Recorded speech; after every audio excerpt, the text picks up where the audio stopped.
Hello, everyone, and welcome to another Mondays with Michele video. This week, we're taking another look at Brigham Young University's Family History portal.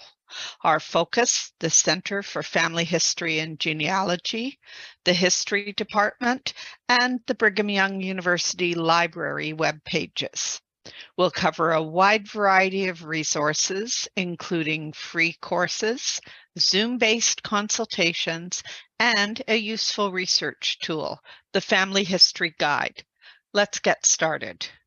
What I thought I would do this week is do kind of a part 2 of the Family History portal presentation that we did a few weeks ago, because I found some additional resources that I thought would be of interest. And just to go back to this Family History portal page, I mentioned last time the information is divided into 3 different columns. There's student resources, research resources, and public. And we were focused on the public resources. There are items in the other columns that are also of interest, but what they've done is, for instance, this Center for Family History and Genealogy, they have put that same link in each of the columns. Similarly, the Family History Library at Brigham Young University, that appears in all 3 of the columns. So you will find that a lot of the links are repeated. There's nothing to stop you from going into those other columns, but some of the items in those other 2 columns will be specific to students enrolled at the university. So what we're going to look at first, we're going to go back to this Center for Family History and Genealogy. And once we're on this site, we focused mostly on the external resources last time, but I want to show you under this projects drop down. We had looked at a number of these projects last time, but one that we didn't cover is this kinship and poverty in early modern Britain. And it is focused on a few parishes in Dorset. So if any of you do have ancestors in Dorset, you may be interested in this project. What they have done is analyzed various poor law records, and they are creating a database trying to link or connect all these individuals to show kinship among the poor. So what I did was I took a look. There's no Rentons in this database. If you just click search without putting anything in, you get the entire list of all the names in the database. I searched on Dawson, which is one of my ancestral lines. And if you click on a particular entry, like let's click on Christopher Dawson, what they have done is analyzed the records to glean all the family relationships. So we get Christopher Dawson, we've got his spouse, we've got their marriage date, and we've got the children. So I thought that was quite interesting. And again, if you have relatives in Dorset that might have been in the poor law records, that could be something of interest to you. So the other item I wanted to look at on this Center for Family History and Genealogy is the External Resources tab. Now, I demonstrated this 2 weeks ago. The first time you click on this tab, you see a drop down with a lot of different items. Interestingly, and this happened by accident, if you click it a second time, it brings you to this resources page, which has information that is similar but not identical to everything listed under the external resources dropdown. So they've grouped the information in slightly different ways. So it is worth taking a look at some of these categories in case there is something that doesn't show up in the same way from the external resources drop-down. But what we're going to do under external resources, we're going to go to this option that says Family History Workshops. And that option brings us into the Department of History homepage. And we are on what's called their workshop website.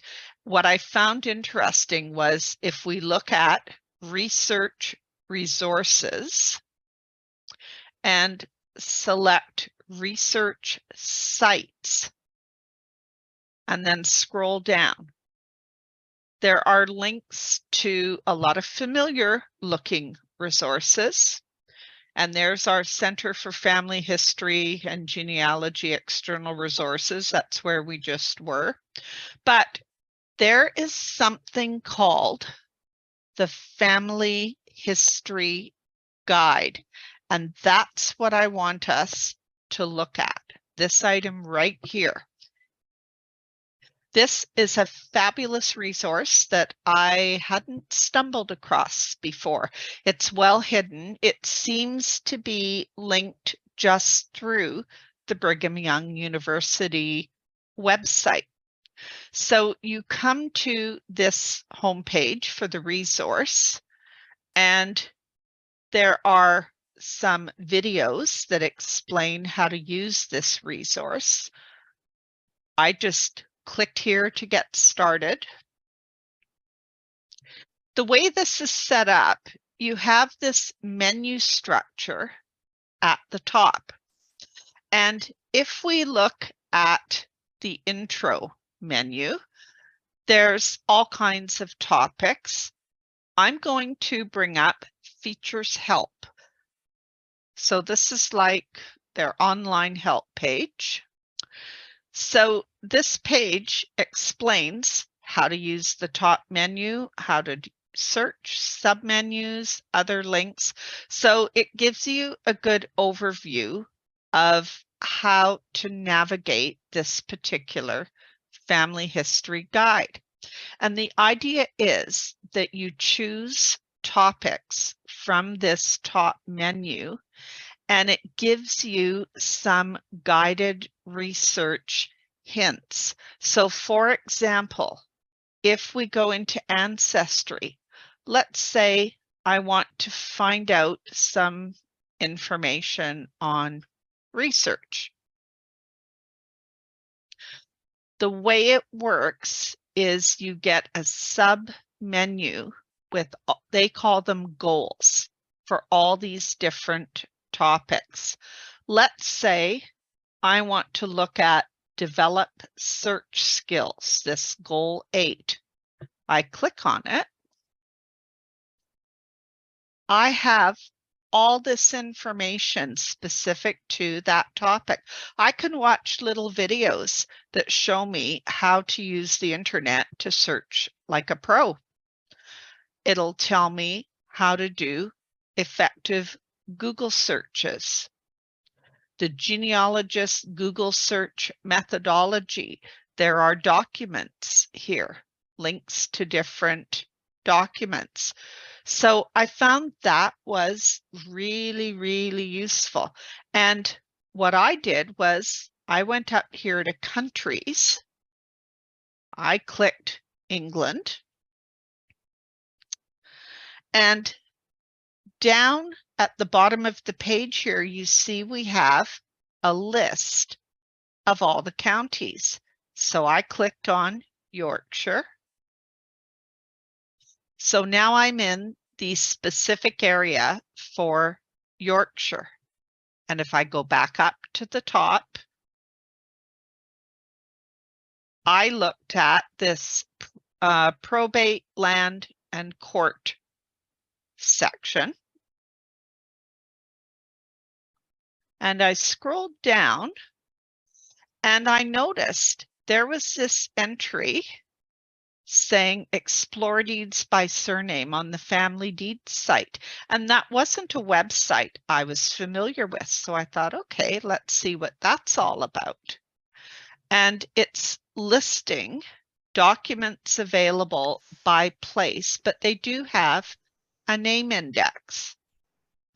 And I've got the entries up here. So I clicked on the name index and searched for Renton, and they had this particular lease. And they've transcribed the lease, but they also have a summary here of all the names. And here is the Renton that is mentioned, and he's listed as a former occupant of part of the property. So I thought that was a really interesting website. And again, this family history guide, it has so many links, so many useful pieces of information and procedures. So I wanted to show you that particular tool. Now, if we go back to the Family History Library at Brigham Young University, let me just pull up the main page here. So we're going to go to Family History Library at Brigham Young University. And this is their homepage. So the library itself, we were looking at the Genealogy Center before. We're now looking at the Brigham Young Library homepage, and they've got a number of useful resources. So this homepage has links on the right, and they've also got this center column underneath this image. They've got this center column. So if we look at alphabetical list, this is giving a list of all of their resources, and you can just click whichever letter of the alphabet you want to see the information. So that's a useful way to navigate the information. If we go back, notice this third entry, classes and webinars, free in-library classes, YouTube videos, and webinars. These seem to be different from the classes and webinars available through the Family Search website. And when I clicked on this, there's a few things I noticed. If we look at this first link, Brigham Young University Library Family History Webinars, it gives you details of the schedule. You can look at the available webinar recordings, and there are a lot of them. So a valuable resource there. And what I thought was interesting, they have online, virtual by Zoom, Sunday classes. So if we take a look at that, you can see what their schedule is for the Sunday classes. And this is all available to the public. This doesn't appear to be restricted to university students only. They also have instructional videos on anything and everything. And they have this quick tips link, and it says they're one-page handouts to help you with your family history efforts. So again, you can look at the different topics and take a look at these quick tips sheets. So I thought that was really useful. Now, the last item I want to show you, on the right here at the top, there is this item that says Virtual Family History Help. If I click on it, you can actually get one-on-one help. It says the Brigham Young University Family History Library missionaries are offering one-on-one virtual help. And basically it's Zoom based. So you would click to join their waiting room. And when someone is available to help you, you will have a session. It's maximum 20 minutes if people are waiting. So there's some details here, but that's a nice feature and it gives you the hours that they're operating. On the left here, we have live library chat, this chat with us box. So you can also do a text box chat if you have a question and you want the library staff to provide some assistance. So I thought those were really useful resources that I wanted to share with you. I hope you enjoyed this week's video. Don't forget to download the handout. You'll find the link in the video description at the bottom of your screen. You may need to click Show More to see the handout links. Thanks for watching.